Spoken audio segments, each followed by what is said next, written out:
This is June with New Orleans Potions, and this video is going to show you my recipe for Pinkest Pink eyeshadow, and this is a loose eyeshadow. So what I want to do is I'm going to put my ingredients in my coffee grinder. This is my little Hamilton Beach.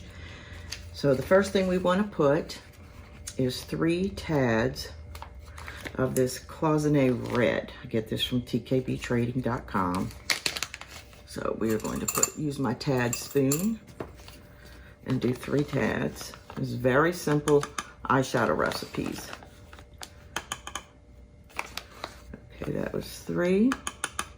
And then the next thing I want to put a dash of the loose base.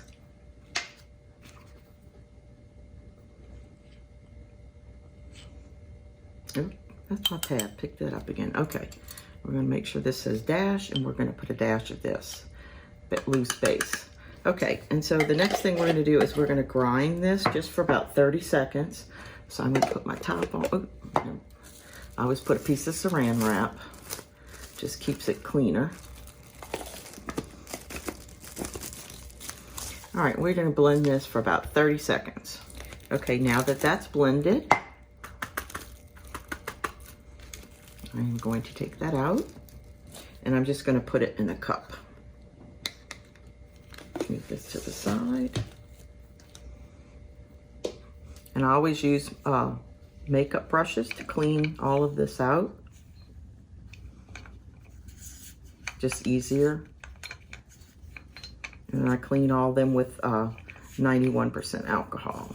Okay, and this is called Pinkest Pink. And let's see if I can swatch some of this on my arm.